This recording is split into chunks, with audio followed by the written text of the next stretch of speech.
ባት ኦርቶዶክስ ቤተክርስቲያን የመጀመሪያ ጳጳስ አባቷ ነው። የኛ የተሐድሶ ልጆችም አባታችን እሱ ነው። ያግባባናል፣ ያስማማናል። ስለዚህ ወደዚያ ትምህርት ትመለስ ቤተክርስቲያናችን። ከዚያ በኋላ በርካታ የስተት ትምህርቶችን ለጽድቅ የሚሆኑ የግል ጥረቶች፣ የግል ድካሞች፣ በግል መንግስተ ሰማያት የሚገቡባቸው መንገዶችን ቤተክርስቲያኒቱ በተሳሳተ መንገድ ተምራለች እና ይሄ ነገር አግባብ አይደለም። መልካም ስራ መልካም ነው፣ ሽልማት አለው፣ ያስመሰግናል። ነገር ግን ለእግዚአብሔር መንግስት መውረሻ ግን የክርስቶስ ቤዛነት ነው እንጂ የኛ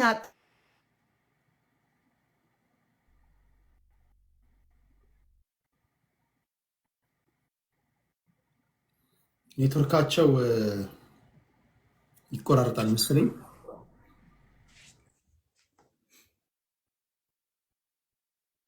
እሺ ኔትወርካቸው ይቆራረጣል አሉ መሪጌታ ጥረት አይደለም። አባቶቻችን በዚህ አል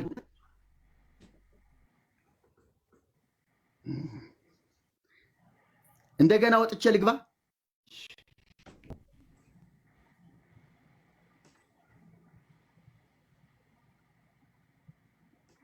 ማለት ሐሳቤን ልቋጨው። ምናልባት መጨረሻው ላይ ዝም ብሎ ተንጠልጥሎ ቀርቶ ከሆነ አይ በደንብ ሰምተነውታል። አዎ ስለዚህ ትንሽ ብቻ ነው ጌታችን ኢየሱስ ክርስቶስ የጌታችንን ሰምታችሁኛል? ሰምተነውታል። አዎ ትንሽ ብቻ ነው የተቋረጠው፣ ብዙም አልተቋረጠም። ይቀጥሉ። እሺ ጌታችን 3 ዓመት ተኩል በቤት ሲያስተምር በምኩራቦቻቸው በመቅደሳቸው እየተዘዋወረ ያን ያህል ሲቃወሙትና ሲያወግዙት ሊገድሉት ሁልጊዜ ሰበብና ተንኮል ሲፈልጉ ኢየሱስ ክርስቶስ እነዚህ የማይመለሱ ናቸው ብሎ ከምኩራባቸው ከመቅደሳቸው ሸሽቶ የራሱን ጉባኤ ሰርቶ የራሱን ያምልኮ ቦታ አዘጋጅቶ አልሄደም፣ አልወጣም። እነሱን ለማዳን የከፈለው መስዋዕትነት ቀላል አይደለም።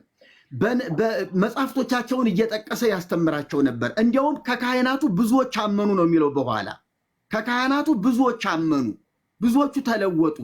ከዚያ በኋላ እሱ ከሄደ በኋላ እንኳን ሐዋርያት እሱን ተክተው ሲያስተምሩ በመንፈስ ቅዱስ ተሞልተው ታስረው ምኩራብ እስር ቤት ሲገቡ እንደገና ተፈተው መገኛቸው ምኩራብ ነበረ። እነ ጳውሎስ ታስረው ተገርፈው እስር ቤት ተጥለው ሲፈቱ መገኛቸው ምኩራብ ወይም ቤተ መቅደስ ነበረ። ስለዚህ እንዲያውም መላጨት በማያስፈልግበት ጊዜ እየተላጨ መገረዝ የማይገባቸውን ሰዎች ተገረዙ እያለ ለወንጌል አገልግሎት ሲል መስዋዕትነት ይከፍል ነበረና እኛም ከነዚህ አባቶች በተማርነው መሰረት ቤተ ክርስቲያናችንን ህዝባችንን ይዘን እንታገላለን። በፍቅር ነው የምናገለግለው። እንዲሰሙን ነው።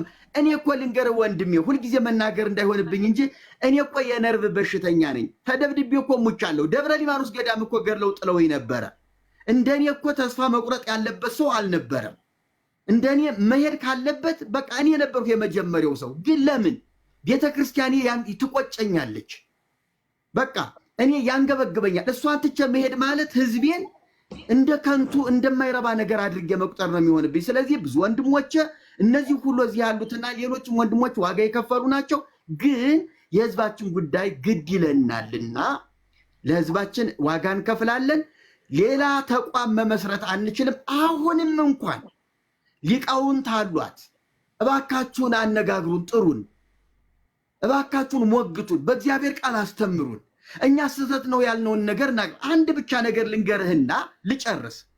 ፍሬምናጦስ ሰላማን ደጋግመን ጠቅሰነዋል። ይሄ የፍሬምናጦስ ገድለ ሰላማ ነው። ገድለ ሰላማ ነው። ቤተክርስቲያኒቱ ናት ያሳተመችው። እንግዲህ ይሄ አባት ወንጌልን ያስተማረ፣ ፊደልን የቀረጸ፣ ታሪክን ለህዝብ ያስረከበ የክርስትና ትልቅ አባት ነው። ኢትዮጵያ የክርስቲያን ሀገር መሆኗን ያሳወጀ እሱ ነው። ነገር ግን ቤተክርስቲያኒቱ የዚህን ሰውዬ ታሪክና ገድል ስትጽፍ ፈጽሞ መጽሐፍ ቅዱስ የማይደግፈውን ከመላእክት አገልግሎት ውጭ የሆነውን ነገር አስቀምጣለታለች። አንድ ቅዱስን ለማክበር መላእክትን ማዋረድም አግባብ አይደለም።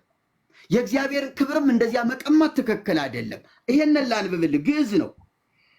ወህየንተ ስግደትከ ይሰግዱ ለከ አሰርቱ ወክሌቱ መላእክት ዘብርሃን። ስለ ስግደትህ በስግደት እኔን ስላከበርኸኝ፣ እኔን በስግደት ስላገለገልኸኝ ለአንተ ደግሞ 12 የብርሃን መላእክት እየመጡ ይስገዱልህ ብሎ ጌታችን ኢየሱስ ክርስቶስ ለአባ ሰላማ ለከሳቴ ብርሃን ቃል ኪዳን ሰጠው ተብሎ 12 መላእክት ከመላእክት ተገንጥለው ወጥተው ለፍሬምናጦስ እየሰገዱ እንዲኖሩ ተመድበዋል ማለት ነው። እውነት ይሄ ነገር መጽሐፍ ቅዱስን በእጅጉ አይጻረርም? ይሄ ነገር ለምን አስፈለገ? እውነት መላእክትን እንደዚህ ማዋረድስ አግባብ ነው? ለፍጡር እንዲያመልኩ ለፍጡር እንዲሰግዱ እግዚአብሔር ራሱ ይህን ይፈቅዳል ወይ? ይሄ አግባብ አይደለም። እባካችሁ ቅዱሳን የራሳቸው ክብር አላቸው። መላእክትንም ደግሞ በክብራቸው እናስቀምጣቸው። መጽሐፍ ቅዱስ ያላቸው አለ፣ እያንን ያለ ነው። እኔ ብዙ ነገር ሰብስቤያለሁ። ጊዜ ካለ በኋላ እመጣበታለሁ። እሺ፣ ከልብ አመሰግናለሁ። እንዲገባ ፈልጌ ነው። እኔ አይ ተረኛ ሆኜ ተራይ ላይ ገባለሁ፣ ግን እሳቸውም ታስገ